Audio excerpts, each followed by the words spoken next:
వాళ్ళు మాకు సపోర్ట్ చేయాలి. ఆ విధంగానే వాళ్ళ దృక్పథం ఉందన్నట్టుగా భావించాల్సి వస్తుంది. రైట్ అండి, కట్టి చేద్దాం. ఎస్ షేక్ బాజీ గారు నమస్తే అండి. మీరెలా చూస్తారు షేక్ బాజీ గారు? కేవలం మా వ్యూహాలు దొంగిలించేందుకే కేంద్రం ఇలాంటి ఈడీ అస్త్రంగా ప్రయోగిస్తోంది అనే ఆరోపణలు ఎలా చూస్తారు? నిజంగా అందులో వాస్తవం ముందే అసలు మీకు ఎలా అనిపిస్తోంది? పశ్చిమ బెంగాల్లో రీసెంట్గా వరుసగా జరుగుతున్న ఈ సంఘటనలన్నీ చూస్తుంటాయి. ముందుగా మీకు అట్లాగే ప్యానెల్లో ఉన్న ప్యానలిస్ట్ మిత్రులకి అట్లాగే మన ప్రైమ్ లైన్ వీక్షకులందరికీ కూడా నమస్కారం అండి. నమస్తే, చెప్పండి. ఇప్పుడు డబుల్ ఇంజన్ సర్కారు పేరుతోటి మరి ఎన్డీఏ ప్రభుత్వం మరి కాంగ్రెస్ కాంగ్రెస్ పాలిత రాష్ట్రాలు కానివ్వండి, బీజేపీయేతర రాష్ట్రాల్లో కానివ్వండి చాలా దుర్మార్గమైన విధానాలను అవలంబిస్తుంది అంటలో సందేహం లేదు. దానికి పరాకాష్ట బెంగాల్లో ప్రస్తుతం జరుగుతున్న పరిస్థితులు ఏంటంటే, ఎలక్షన్కు ముందు 3-4 నెలల్లో ఎలక్షన్ ఉందనగా ఇలాంటి దురాఘాతాలు చేయటం, ఈ రకమైన భయభ్రాంతులకు గురి చేయటం, ఈ డాటాని కాజేసి డాటాని విచ్ఛిన్నం చేసేసి ఏదైతే మరి తృణమూల్ కాంగ్రెస్ సంబంధించిన ఓటర్స్ డాటా కానివ్వండి, వాళ్ళ వ్యూహం కానివ్వండి, వాళ్ళ ప్రణాళికలన్నింటినీ కూడా మరి విచ్ఛిన్నం చేయడానికి, దొంగిలించడానికి పడిన కుట్రగానే నేను చూస్తున్నాను తప్పించి ఇందులో అంత నిజాయితీగా ఈ ప్రభుత్వం పనిచేస్తుందని చెప్పేసి అనుకోవడానికి అవకాశం లేదండి.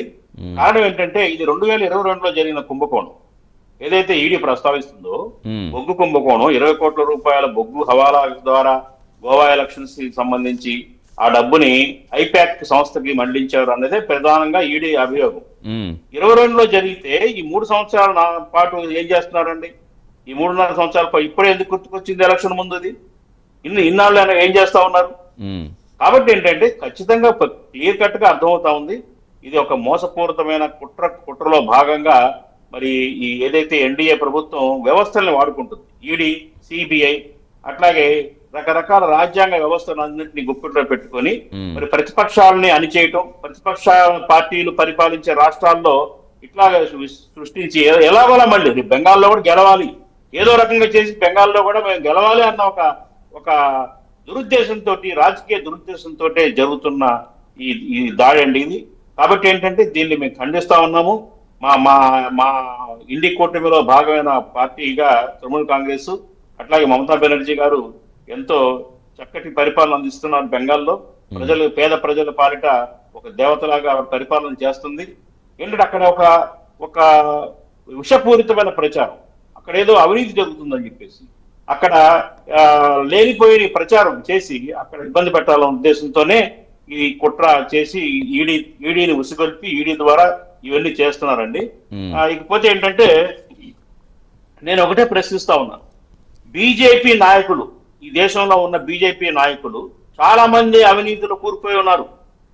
వాళ్ళ మీద ఎప్పుడైనా కానీ ఈడీ అటాక్ చేసిందా, రైడ్ చేసిందా? చెప్పండి.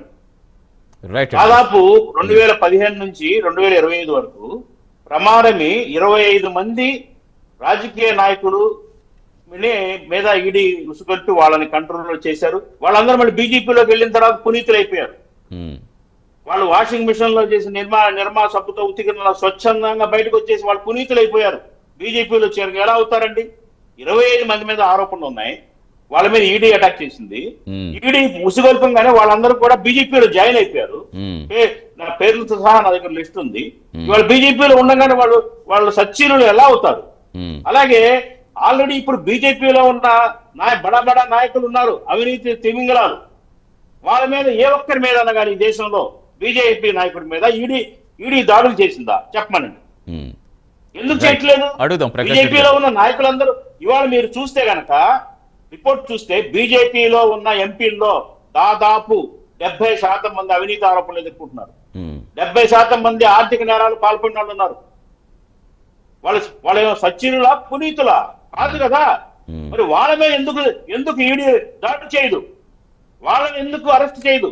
వాళ్ళ మీద కేసులు ఎందుకు పెట్టరు? ఇది సమాధానం చెప్పాలా? ఏంటంటే క్లియర్ కట్ గా ఏంటంటే బీజేపీయేతర పార్టీలు, ప్రతిపక్ష పార్టీలు ఎక్కడ అధికారంలో, ముఖ్యంగా మా కాంగ్రెస్ పార్టీ అధికారంలో ఉంటే కనుక ఎక్కడ వాళ్ళ భయభ్రాంతులు చేయటం, మా మిత్రపక్షాల అధికారంలో ఉన్న చోట కూడా అక్కడ అణిచేయడం, ఏదో రకంగా గెలవడానికి కావాల్సిన రేపు ఎలక్షన్ లో గెలవడానికి కావాల్సిన గ్రౌండ్ ప్రిపేర్ చేసుకోవడానికి ఇది ఎత్తుగడ మాత్రమే. ఆ రకంగానే మేము చూస్తున్నామండి. కాబట్టి దీన్ని మా కూటమి పార్టీలు అన్ని కూడా తీవ్రంగా ఖండిస్తా ఉన్నాయి.